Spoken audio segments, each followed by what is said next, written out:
प्रिय छात्र और छात्राओं, हिंदी साहित्य की ऑनलाइन कक्षा में आपका बहुत बहुत स्वागत है। मैं डॉक्टर मीना गौतम आज आपकी बीए द्वितीय वर्ष की कक्षा ले रही हूँ। बीए द्वितीय वर्ष का जैसा कि आपको सूचित है, रीतिकालीन काव्य आपका ये पेपर है, प्रथम पेपर, और हम रीतिकाल पर कुछ एक कक्षाएं ले चुके हैं। पिछली कक्षा मैंने केशव दास पर ली थी। आज मैं इसी कक्षा को आगे विस्तृत हम इस पर चर्चा करेंगे। आपके जो टेक्स्ट है उसमें आपके केशव दास की जो किताब जो लगी है, केशव दास का जो आपका प्रसंग या जो काव्य आपकी किताब में लगा है वह रामचंद्रिका से संबंधित है। बहुत सारे प्रश्न आपके, इस बार मैंने आपसे पहले ही कहा था कि हम अपनी कक्षाओं में, क्योंकि आपके पास समय भी कम है, इस वर्ष आपकी कक्षाएं नहीं के बराबर हुई हैं जो दूसरी आपकी डायरेक्ट क्लासेस होती हैं, तो हम जो आपसे चर्चा करेंगे, मैं सिर्फ आपसे परीक्षा से संबंधित हम प्रश्न उत्तरों पर भी चर्चा साथ साथ करेंगे, क्योंकि आप और हमारे विभाग के और चैनल्स को देख सकते हैं। बाकी ये रीतिकाल वगैरह पर अच्छे कुछ लेक्चर्स हैं, और मैं आज जो बात करना चाह रही हूँ आपके जिस विषय पर, कि आज हम रामचंद्रिका पर थोड़ा सा बात करना चाह रहे हैं, क्योंकि आपके जो टेक्स्ट में आपकी किताब में रामचंद्रिका का बहुत सारा हिस्सा लगा हुआ है। जैसे किसी भी ग्रंथ की शुरुआत आप जानते हैं कि हमेशा जो होती है मंगल वंदना या मंगलाचरण इस तरीके से होती है, तो आपका जो केशव दास का काव्य आपको लगा है, जो कविता लगी है, उसकी शुरुआत सरस्वती वंदना से है, उसके पश्चात राम वंदना है, और फिर परशुराम संवाद। परशुराम के संवाद काफ़ी इसमें लंबा है। उसके पश्चात यहाँ पर कई परशुराम का संवाद सिर्फ लक्ष्मण से नहीं, यहाँ भरत, शत्रुघ्न, राम सभी पात्र इसमें दिखाई दे रहे हैं। तो आप अपने टेक्स्ट में एक बार इसको देखिएगा। उसके पश्चात यहाँ पंचवटी प्रसंग का वर्णन है, हनुमान लंका गमन और रावण शयनागार, और अंतिम जो वो आपके पास कविता का जो अंश है वो सीता दर्शन है। आज मैं थोड़ा सा आपको रामचंद्रिका का परिचय देना चाहूँगी। जैसा कि आपको नाम से ही विदित हो रहा है, नाम से आप समझ पा रहे हैं कि कहीं ना कहीं ये रामचंद्रिका है कि राम की कथा पर ही आधारित एक रचना है। और मैं चूँकि बात कर चुकी हूँ कि केशव जो कवि हैं रीतिकाल के एक बहुत अच्छे आचार्य और कवि, दोनों ही रूपों में इनकी ये स्थापित आचार्य और कवि के रूप में हमारे सामने आते हैं। और ये जो रामचंद्रिका है, इसमें राम कथा का बहुत एक मतलब पूरा सुसंबंध जिसको कहा जाएगा वर्णन किया है।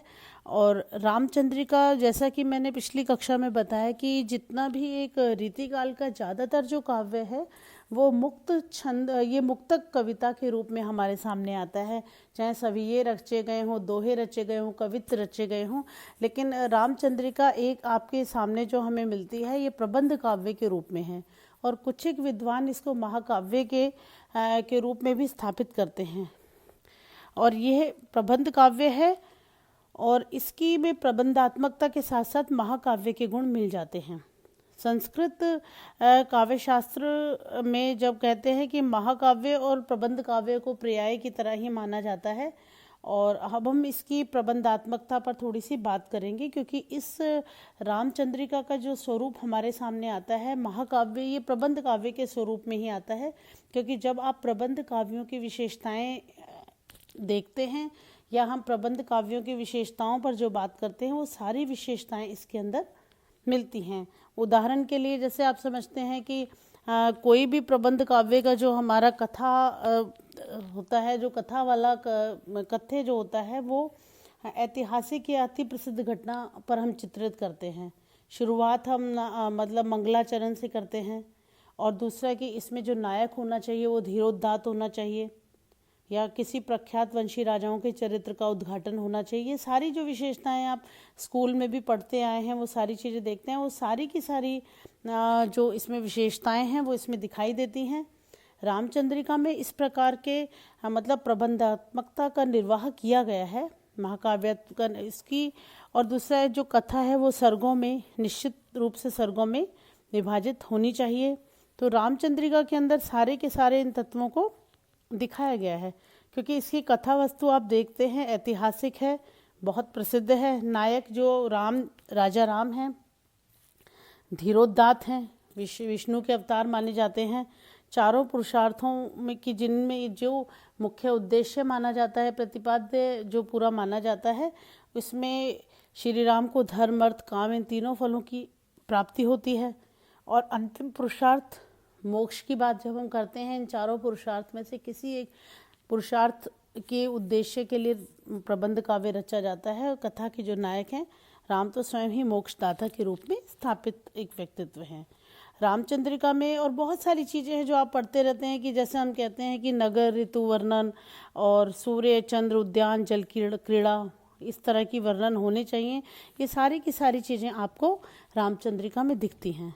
अब रामचंद्रिका में आप देखेंगे पूरी कथा है, राम और रावण की सेना का युद्ध भी है और बहुत सारे, और जो कथानक है वो बिल्कुल श्री राम के सात्विक गुणों को दिखाया गया है। रामचंद्रिका के मुख्य रस पर हम बात करें तो मुख्य रस श्रृंगार रस है और भी बहुत सारे रसों की यहाँ पर अभिव्यक्ति हुई है। बहुत सारे रस और भी दिखाई देंगे क्योंकि जैसे जैसे कथाएं बढ़ती हैं, जैसे जैसे घटनाक्रम होता है, उसके ही हिसाब से और रस यहाँ पर विभाजित होते रहते हैं। और दूसरा कि इसमें प्रबंध काव्य का एक प्रमुख तत्व होता है कथा संगठन। कथा संगठन किस प्रकार आपने कथा संगठित है या इधर उधर बिछलती हुई कथा है, ऐसा कुछ नहीं है। इस कृति में कथा संगठन जैसा जो तत्व है इसका पूर्ण निर्वाह हुआ है। लेखक ने कहीं कहीं, जो केशव दास हैं, उन्होंने कहीं कहीं घटनाक्रम में कुछ एक काट छाट तो की है, लेकिन सुप्रसिद्ध जो घटनाएं हैं वो वैसी की वैसी यहाँ पर दिखाई देती हैं। कुछ एक देखिए, हर जो रचनाकार है वो अपने तरीके से एक कथा को प्रस्तुत कर सकता है। कुछ एक महत्वपूर्ण घटनाएं हैं, कहीं कहीं लगता है केशव उनको छोड़ देते हैं, और कहीं कहीं कुछ एक महत्वपूर्ण घटनाओं का केवल संकेत भर दे देते हैं। तो ये, और कुछ प्रसंग जो कि पिछले कवियों ने जिसमें सिर्फ जिन्हें बहुत डिटेल्ड तरीके से लिखा, वहाँ पर ये केवल, या जिन पर उन्होंने बिल्कुल ध्यान नहीं दिया, उन प्रसंगों को इन्होंने बहुत सारी विस्तार दिया है। तो कथानक को इस प्रकार इन्होंने प्रस्तुत किया है। वैसे पूरा आप देखेंगे रामचंद्रिका को, इसमें शिथिलता नहीं आ पाती, तारतम्यता बनी रही है। और चूँकि रामचंद्रिका केशव दास बहुत ही मतलब महत्वपूर्ण कवि प्रतिभा से जुड़े भरे हुए कवि थे, तो कथा संगठन में और इनकी काव्य कला का पूर्ण निर्वाह यहाँ पर देखा जाता है। और हम अब आज इसकी प्रबंधात्मकता पर ही बात करते हैं, क्योंकि रामचंद्रिका पर मैं 2-3 क्लासेस आपकी लूँगी, हम तब आगे बढ़ेंगे। दूसरा, अब प्रबंध काव्य को आप देखते हैं कि यहाँ पर प्रकृति चित्रण की अगर बात करें तो रामचंद्रिका में प्रकृति चित्रण पर चलते हैं, तो उसमें प्रकृति चित्रण के मामले में केशव दास कहीं ना कहीं कुछ पीछे रह गए हैं। प्रकृति का उतनी गहराई से या उतने विस्तार से वर्णन यहाँ पर नहीं दिखाई देता। ये कहीं ना कहीं इसकी थोड़ा कमी भी देख सकते हैं। प्रबंध काव्य में दूसरा क्या है कि भावात्मकता भी बहुत होनी चाहिए। हम किसी महाकाव्य की बात करते हैं तो भावात्मकता बहुत महत्वपूर्ण इसका पक्ष होता है। हालांकि ये बहुत आक्षेप लगते रहे हैं केशव दास पर कि केशव दास हृदयहीन कवि हैं, जिस विषय पर पिछली कक्षा में मैंने बात की थी। और बहुत सारे भावात्मक प्रसंग ऐसे हैं जहाँ पर बहुत चर्चा होनी चाहिए, केशव दास उनको छोड़ गए हैं। तो ये जो सारी चीज़ें हैं, जैसे कि अब ये देखेंगे कि दशरथ जब राम लक्ष्मण को भेजते हैं विश्वामित्र के साथ देते, वो वाला प्रसंग को देखिए। राम और सीता की विरह से भरी हुई स्थिति, लक्ष्मण का शक्तिबाण से घायल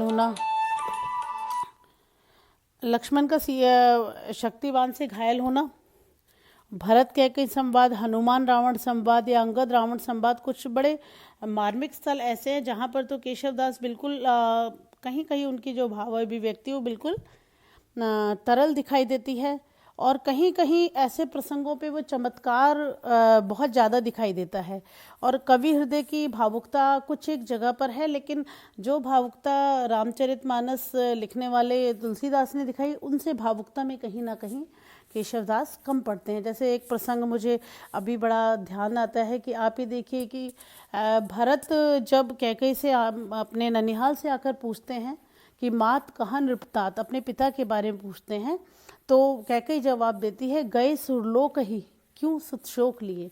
तो इतनी बड़ी घटना को केवल 2 पंक्तियों में कर देना, यहाँ ऐसे ही कुछ एक पद है जिनकी वजह से इन पर हृदयहीनता का आरोप लगता रहा है और माना जाता है कि इनका जो कवि हृदय में कहीं ना कहीं भावुकता का अभाव रहा है। लेकिन बावजूद उसके, जैसे जो प्रसंग मैंने कुछ एक ऊपर आपको गिनाए हैं, ऐसे कई प्रसंगों में केशव की भावुकता के दर्शन भी हमारे को दिखाई देते हैं। जैसे अशोक वाटिका में राम के विरह में जो सीता दिखाई देती है, वहाँ भावुकता दिखाई देती है। और सीता को खोजने के पश्चात हनुमान जब राम के समीप जाकर उसकी इस दयनीय दशा का वर्णन करते हैं, वहाँ पर आपको बहुत अच्छे से दिखाई देगी, वहाँ भावुकता इनकी दिखाई देती है। लेकिन बावजूद उसके कुछ एक प्रसंगों को इन्होंने ज़्यादा विस्तार न देकर आकर्षक प्रस्तुत करने के कारण भी कुछ एक प्रसंगों को इन्होंने अलग कर दिया है, मतलब उसको जल्दी जल्दी समाप्त कर दिया है।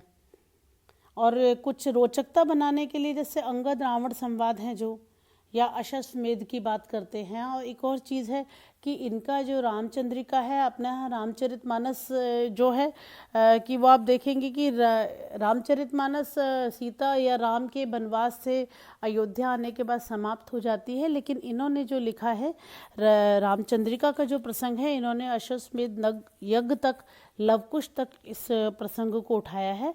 और अश्वमेध प्रकरण में लवकुश की जो बात है, सुग्रीव अंगद पर जो कटाक्ष किए हैं, वो बहुत ही रोचक दिखाई देते हैं।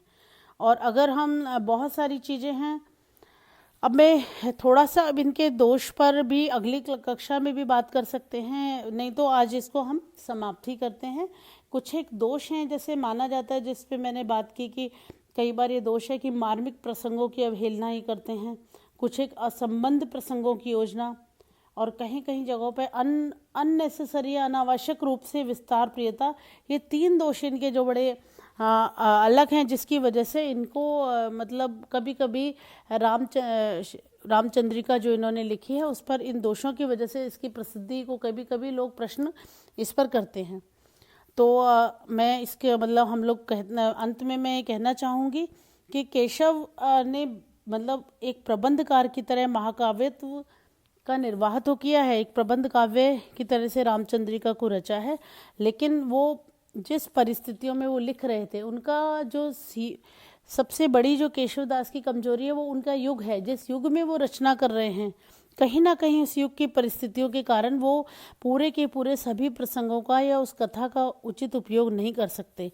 और कहीं कहीं वो अपना पांडित्य प्रदर्शन करते हैं, कहीं ना कहीं क्लिष्टता दिखाने के लिए मतलब कहीं कहीं ऐसे असंबद्ध प्रसंग यहाँ पर दिखाई देते हैं। इस वजह से कुछ एक दोष यहाँ पर दिखाई देते हैं रामचंद्रिका में। वरना रामचंद्रिका वैसे प्रबंधात्मकता की बात करें, उसमें ये अपने आप में महत्वपूर्ण कृति है। लेकिन अलंकार प्रियता जो उनकी है, उस वजह से कहीं कहीं वो दोषों से युक्त हो जाती है। आज की कक्षा में इतना ही। हम अगली कक्षा में केशव पर दोबारा चर्चा करेंगे। धन्यवाद।